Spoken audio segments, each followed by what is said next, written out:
If your foundation looks lovely at 9 in the morning and cakey, creased, and orange by lunch, listen very closely. You are almost certainly applying it the one way you should never, ever apply makeup on sensitive skin after 50. Today, I am walking you through that mistake, plus 5 hacks that can take 15 years off your face. And the number one hack is the one the beauty industry stays very quiet about. It may be the only thing standing between you and looking 20 years younger in your family photos. So do not click away.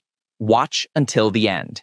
Number 5, stop scrubbing your foundation in today, this morning if possible. I want you to picture the routine because I suspect it will look familiar.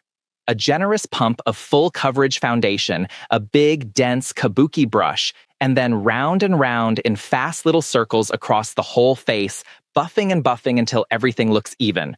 Maybe you learned it from a video, maybe from the woman behind the beauty counter 20 years ago, maybe from your own mother standing at her bathroom mirror. Wherever it came from, that routine, my loves, is aging you in 2 ways at once. First, the friction. Skin after 50 is more delicate than it used to be, and sensitive skin doubly so. Rubbing a stiff brush across it drags the surface back and forth, wakes up redness across the cheeks, and irritates exactly the areas you were trying to calm. So you reach for more foundation to cover the flush, which means more buffing, which means more flush. You end up covering a problem the brush itself created, going round and round in the least glamorous circle imaginable. Second, the placement. When you scrub foundation around, it skips across the surface and grabs onto every dry patch on your cheeks while sliding right off the smooth areas. That is where the patchy, cakey texture comes from. It was never the foundation alone. It was the journey it took across your face. So the new philosophy is simple, and it carries through everything else in this video. Press, do not drag.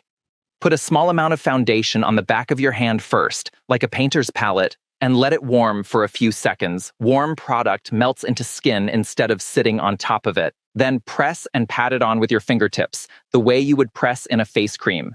If you prefer a tool, a damp makeup sponge is wonderful, and the key word is damp. Squeeze it out well, then bounce it lightly across the face. That pressing motion pushes the foundation into the skin so it becomes part of the surface rather than a layer resting above it. That is the difference between makeup that looks like a second skin and makeup that looks like a mask.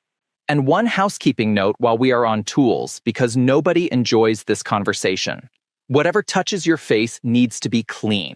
A sponge or brush that has been sitting in the makeup drawer collecting old product for a month is an irritation machine for sensitive skin, and it muddies every shade you press on with it. A gentle wash with a drop of mild soap once a week, rinsed and left to dry on a hand towel by the sink. 2 minutes and your skin will thank you all week. Number 4. Prep like the makeup depends on it, because it does. Foundation over dry, thirsty skin is like paint over a cracked wall. It sinks into every rough spot and announces it to the room. So before a single drop of makeup touches your face, moisturizer goes on, and then, and this is the step everyone skips, you walk away. Let it sink in for 5 full minutes while the coffee brews or the dog gets fed. You want the skin comfortable and quenched, not slick and wet, because foundation applied over a still greasy surface slides around and breaks apart by mid-morning. Rushing this step is the quiet reason so many carefully applied faces fall apart before the first meeting of the day. If your skin runs very dry, a hydrating primer over the moisturizer gives the foundation something soft to hold on to. Think of it as making the bed before you put on the beautiful duvet cover. When the base underneath is smooth and plump, everything on top behaves. And please do not forget the eye area, because that delicate skin under the eyes is where creasing shows up first.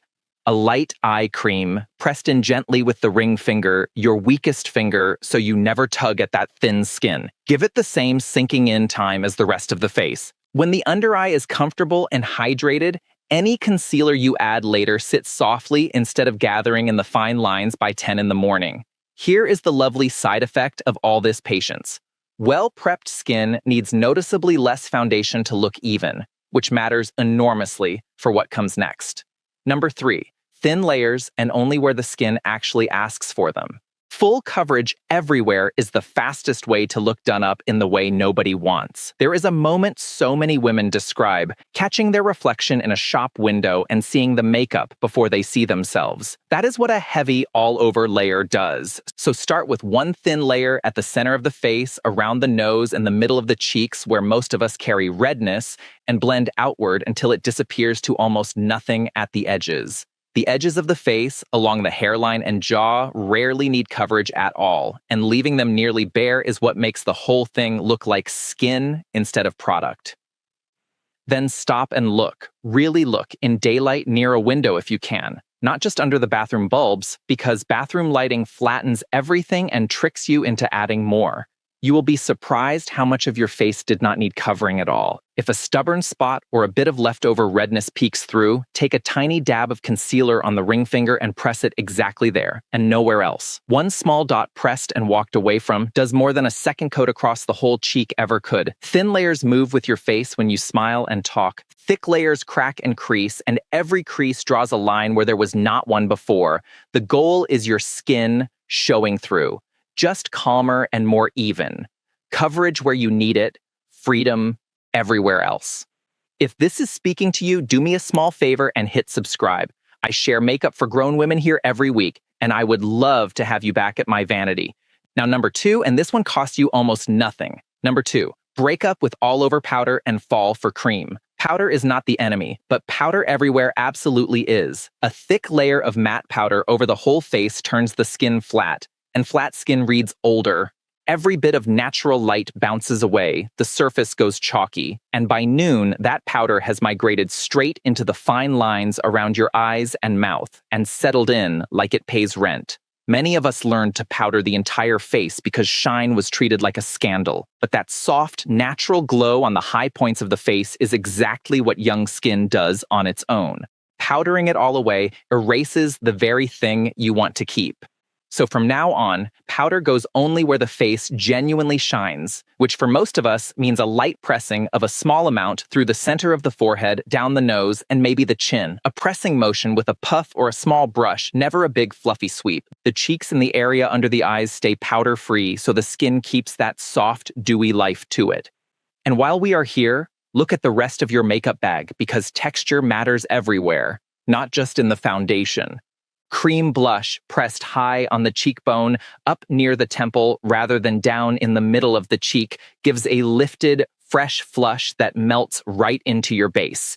Placement low on the cheek drags the whole face downward, placement high lifts it, and that 1 centimeter of difference is free. Powder blush on top of foundation can sit there looking dusty. Cream melts in and glows. The same thinking applies to highlighter if you wear it. A cream formula pressed along the top of the cheekbone, never a glittery powder that catches in texture. If shine breaks through in the afternoon, a blotting paper pressed to the T-zone takes the oil and leaves the makeup exactly where you put it. That trick alone has rescued more 3 o'clock faces than any setting spray I have tried. And now, number 1, the one nobody at the beauty counter is going to volunteer.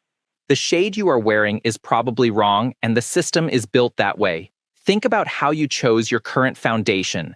Standing at a department store counter under harsh fluorescent lighting, a stripe of 3 shades swiped along your jaw, a salesperson hovering, a quick decision, and home you went. Then your skin changed with the seasons, the way skin does, a little more color in summer, paler in the depths of winter. Some formulas also oxidize, meaning they darken and pull orange as they sit on the skin through the day, which is why a shade that matched perfectly in the bottle turns a different color entirely by lunchtime, and why that line along the jaw appears in photographs you were not warned about. So what does the industry suggest? Buy another bottle. A summer shade, a winter shade, a shade to mix in. 3 bottles crowding the drawer, none of them quite right, and the whole time, the real problem was never you. It was a system that sells fixed shades to skin that refuses to stay fixed. This is exactly why the foundation I reach for now is Luxe Color Changing Foundation.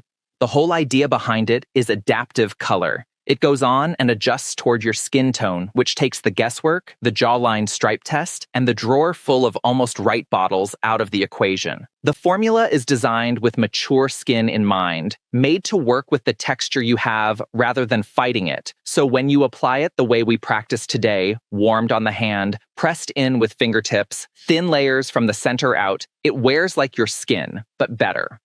On sensitive skin over 50, Gentle Formula plus Gentle Technique is the entire secret, and this is the foundation that finally lets both halves work together. You can find it on Amazon by searching Luxe Foundation or by clicking the link in the description below this video.